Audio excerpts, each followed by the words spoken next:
Olá, pessoal, tudo bem? Vamos então para o nosso sétimo encontro.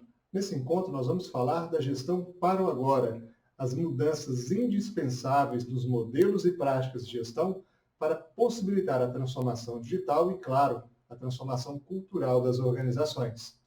Bem, nesse encontro, primeira coisa, nós estamos vivendo uma mudança de eras. Não estamos apenas passando por ali um momento de mudanças pontuais, mas foi uma mudança muito pronunciada no nosso jeito de ser e fazer nesse mundo. Essas mudanças são descritas por um modelo que não é novo, mas é muito interessante, chamado VUCA.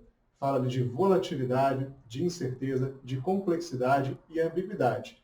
Não é novo por quê? Porque isso é um termo que foi criado pelo Exército Norte-Americano ali pelos idos de 1986 para descrever como era o mundo no contexto da Guerra Fria. Mas é um termo que voltou à moda recentemente para explicar um pouco das características do nosso mundo. E olha, fala da volatilidade, né, destacando ali que nós não temos tanta clareza mais sobre as certezas que fundamentam o nosso caminhar enquanto pessoas, enquanto empresas também. Se antes estava muito claro que aquele caminho era o certo e aquele caminho poderia ser seguido, porque o cenário era mais previsível, hoje definitivamente nós não vivemos esse contexto. Existe uma grande volatilidade, que esse é o certo, mas agora é aquele que é o certo, agora é esse, não, agora é aquele, e a gente fica com o quê? Com dificuldade de identificar qual caminho seguir. Isso nos traz grande incerteza, justamente porque se antes estava muito preciso, agora não. E aí, a todo momento, a nossa bússola fica andando de um lado para o outro, fazendo com que nós façamos o quê? Temos que nos adaptar continuamente, promover mudanças em tempo real, ajustar as rotas continuamente nesse contexto de incerteza e imprevisibilidade. Indo lá para baixo, nós temos a ambiguidade, né? Porque dentro da mesma realidade, nós temos o quê? Visões coexistentes que muitas vezes são opostas. Pois é, felizmente conseguimos perceber que a vida não pode ser enxergada, vivenciada, analisada por uma visão apenas unilateral. Nós temos ali diversos matizes a serem considerados. Não é uma questão de preto ou branco, existem ali muitos tons ali que nós temos que enxergar para compreender a realidade. Isso é indispensável. Então, nós vivemos uma era de grande ambiguidade. Agora, coloca aí na conta: volatilidade, incerteza e imprevisibilidade, ambiguidade nos trazem profunda complexidade. Complexidade essa porque nós temos muitos elementos sobre os quais nós não temos controle dentro e fora das organizações. Esse, então, é o mundo VUCA que nós temos vivenciado. Esse mundo nos coloca a perspectiva de mudanças no modelo de gestão. E como eu falei, não são mudanças para serem realizadas no futuro, são mudanças que precisam ser feitas agora. O modelo de gestão ainda vigente em muitas empresas, um modelo antiquado e obsoleto, fala de centralização, né, na tomada de decisões, dentro daqueles moldes que chamamos de comando e controle. Fala de uma lógica de departamentalização, áreas especializadas, cada qual cuidando apenas de seus projetos, muito foco em processos, procedimentos, mas não foco na geração de valor para o cliente. Esse modelo é muito obsoleto e ele precisa ser substituído hoje por um outro modelo que não é perfeito, mas que certamente está mais adequado ao mundo que nós vivenciamos.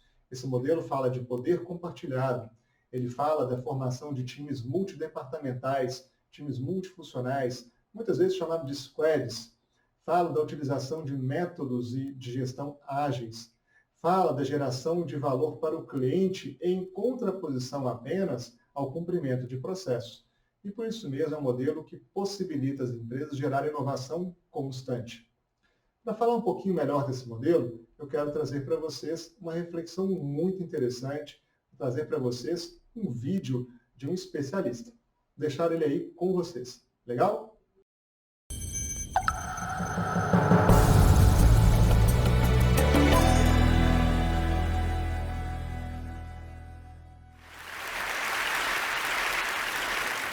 On Mondays and Thursdays, I learn how to die.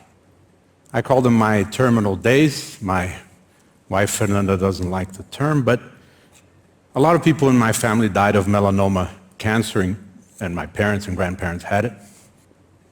And I kept thinking one day I could be sitting in front of a doctor who looks at my exams and says, Ricardo, things don't look very good. you have 6 months or a year to live. And you start thinking about what would you do with this time. And so you say, oh, I'm going to spend more time with the kids. I'm going to go visit these places. I'm going to go up and down mountains and places, and I'm going to do all the things I didn't do when I had the time. But of course, we all know these are very bittersweet memories we're going to have. It's very difficult to do. You spend a good part of the time crying, probably. So I said, I'm going to do something else. Every Monday and Thursday, I'm going to use my terminal days. And I will do, during those days, whatever it is I was going to do if I had received that piece of news. When you think about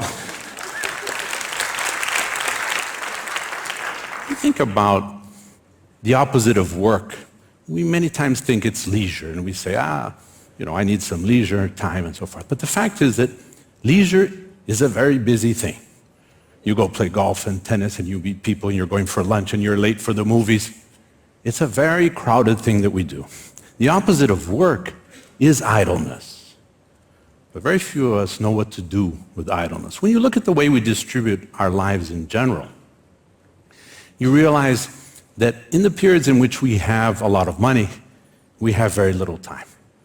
And then when we finally have time, we have neither the money nor the health. So we started thinking about that as a company for the last 30 years. This is a complicated company with thousands of employees, hundreds of millions of dollars of business that makes rocket fuel propellant systems, runs 4,000 ATMs in Brazil, does income tax preparation for dozens of thousands. So this is not a simple business. We looked at it and we said, let's devolve to these people. Let's give these people a company where we take away all of the boarding school aspects of this is when you arrive, this is how you dress, this is how you go to a meeting, this is what you say, this is what you don't say, and let's see what's left. So we started this about 30 years ago, and we started dealing with this very issue. And so we said, look, the retirement, the whole issue of how we distribute our graph of life. Instead of going mountain climbing when you're 82, why don't you do it next week? And we'll do it like this. We'll sell you back your Wednesdays for 10% of your salary.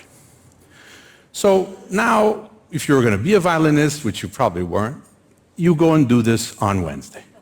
And what we found, we thought, these are the older people who are going to be really interested in this program, and the average age of the first people who adhered were 29, of course. And so we started looking at this, and we have to do things in a different way. So we started saying things like, why do we want to know what time you come to work, what time you left, etc.? Can't we exchange this for a contract for buying something from you, some kind of work? Why are we building these headquarters? Is it not an ego issue that we want to look solid and big and important and so forth, but we're dragging you 2 hours across town because of it? So we started asking questions one by one. We'd say like this. 1, how do we find people? We'd go out and try and recruit people, and we'd say, look, when you come to us, we're not going to have 2 or 3 interviews, and then you're going to be married to us for life. That's not how we do the rest of our life. So come. Have your interviews. Anyone who's interested in interviewing you will show up. And then we'll see what happens out of the intuition that rises from that instead of just filling out the little items of whether you're the right person. And then come back. Spend an afternoon, spend a whole day, talk to anybody you want. Make sure we are the bride you thought we were and not all the bullshit we put into our own ads. Slowly we went to a process where we'd say things like, we don't want anyone to be a leader in the company if they haven't been interviewed and approved by their future subordinates.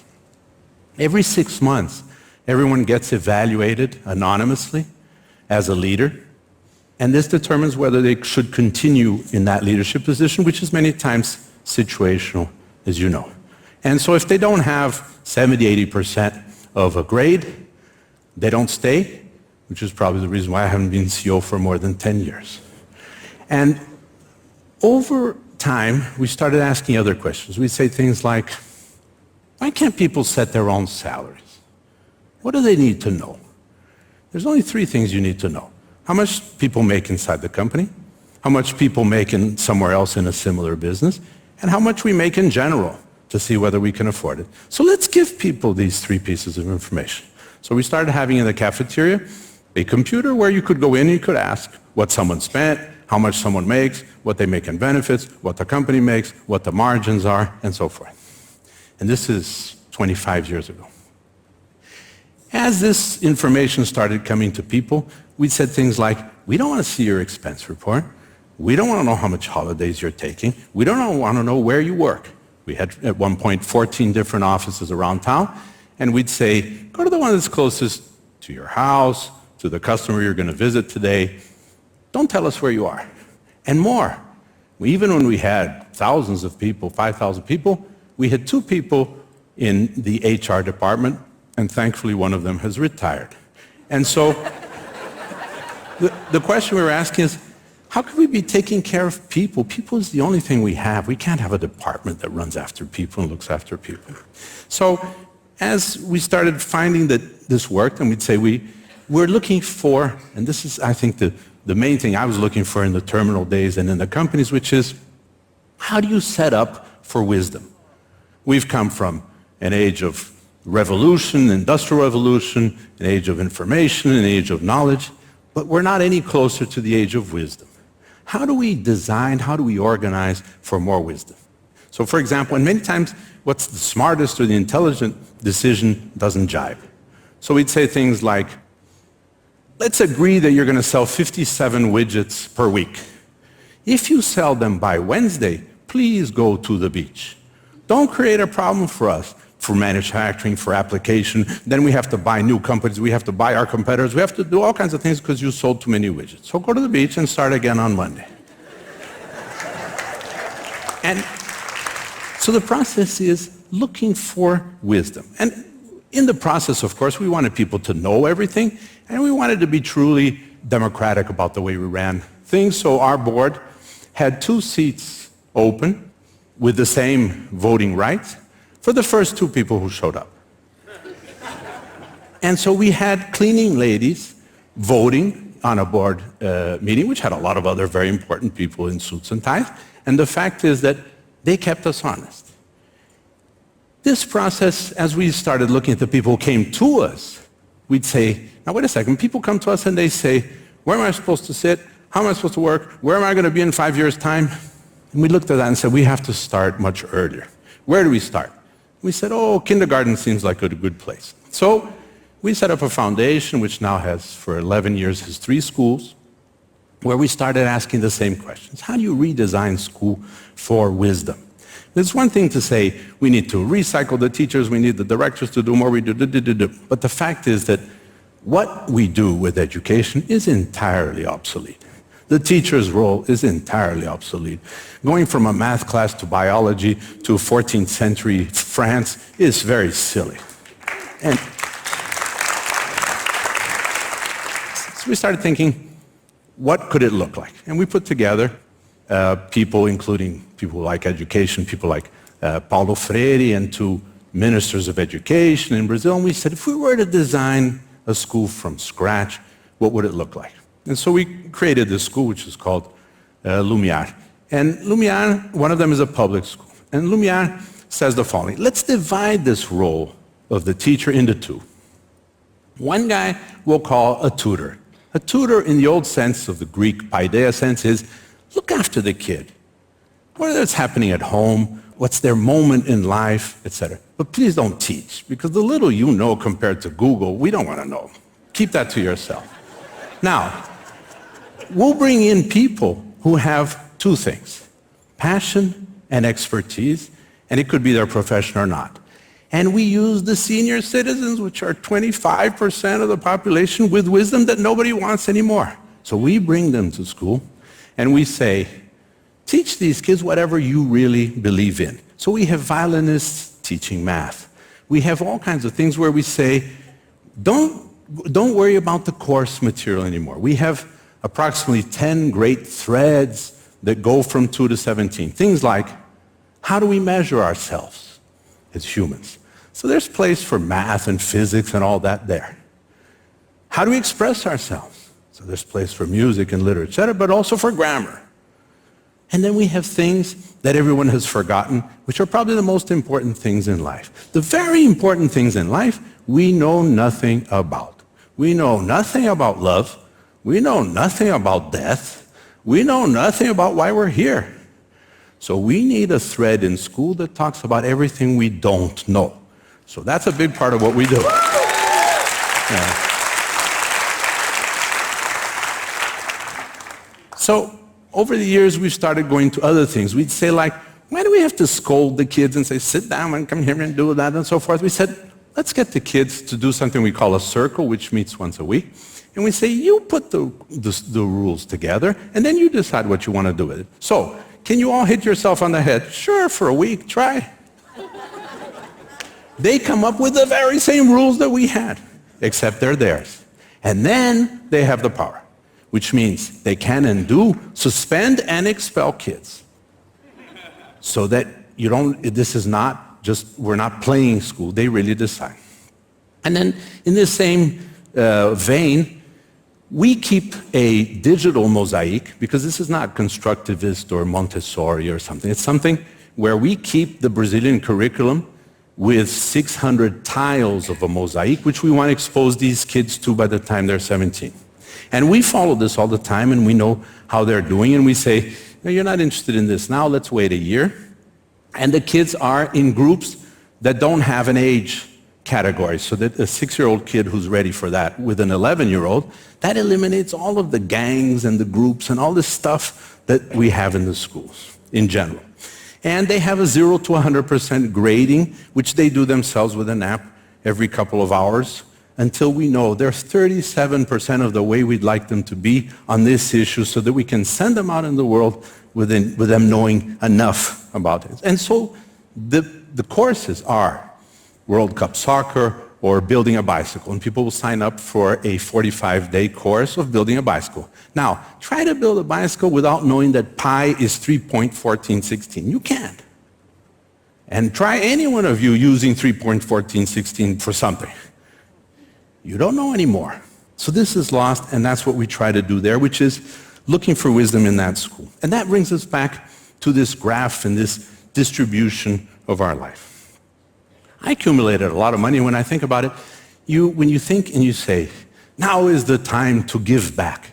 Well, if you're giving back, you took too much.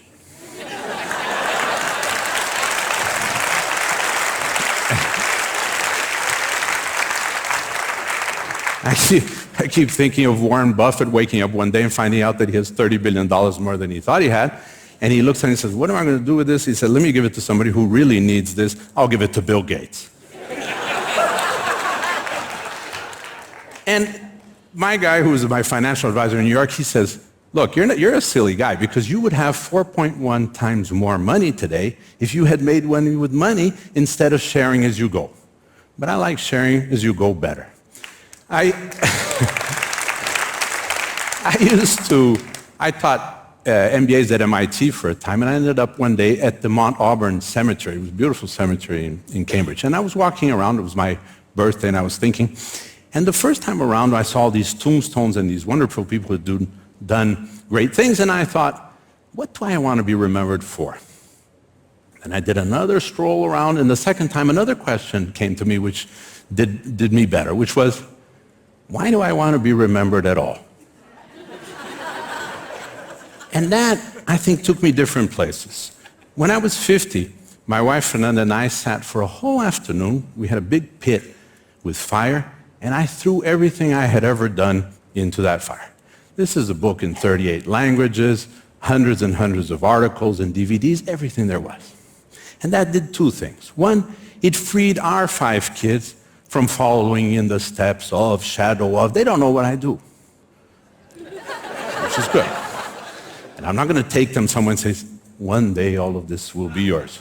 So the 5 kids know nothing, which is good. And the second thing is, I freed myself from this anchor of past achievement or whatever it is, and I'm free to start something new every time and to decide things from scratch in part of those terminal days. And some people say, oh, so now you have this time, these terminal days, and so you go out and do everything. No, we've been to the beaches. So we've been to Samoa and Maldives and Mozambique, so that's done. I've climbed mountains in the Himalayas. I've gone down 60 meters to see hammerhead sharks. I've spent 59 days on the back of a camel from Chad to Timbuktu. I've gone to the magnetic North Pole on a dog sled. So we've been busy. And that's not, so it's what I would call today, what I like to call my empty bucket list. And with this rationale, I look at these days and I think, I'm not retired. I don't feel retired at all. And so I'm writing a new book. We started 3 new companies in the last 2 years. I'm now working on getting this school system for free out into the world. And I've found, very interesting enough, that nobody wants it for free. And so I've been trying for 10 years to get the public system to take over this school rationale, much as the public school we have, which has, instead of 43 out of 100 as their rating, as their grades, has 91 out of 100. But for free you can't, nobody wants it. So maybe we'll start charging for it and then it'll go somewhere. But getting this out is one of the things we want to do. And I think what this leaves us as a message for all of you, I think, is a little bit like this. We've all learned how to go on Sunday night to go to the email and work from home. But very few of us have learned how to go to the movies on Monday afternoon. And if we're looking for wisdom, we need to learn to do that as well. And so it's basically what we've done all of these years is very simple, is use a little tool which is ask 3 whys in a row. Because the first why, you always have a good answer for. The second why starts getting difficult. By the third why, you don't really know why you're doing what you're doing. And so what I want to leave you with is the seed and the thought that maybe if you do this, you will come to the question, what for? What am I doing this for? And hopefully, as a result of that, and over time, I hope that with this, and that's what I'm wishing you, you'll have a much wiser future. Thank you very much.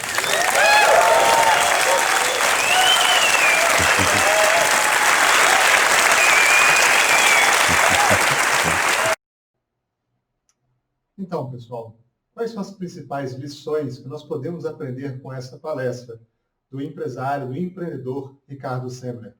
Pense aí nas suas reflexões a respeito desses temas e, obviamente, de histórias tão interessantes e, ao mesmo tempo, disruptivas que ele acabou de compartilhar conosco.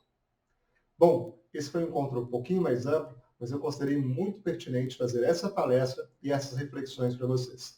No nosso próximo encontro, falaremos da transformação digital na prática. Um abraço, até lá!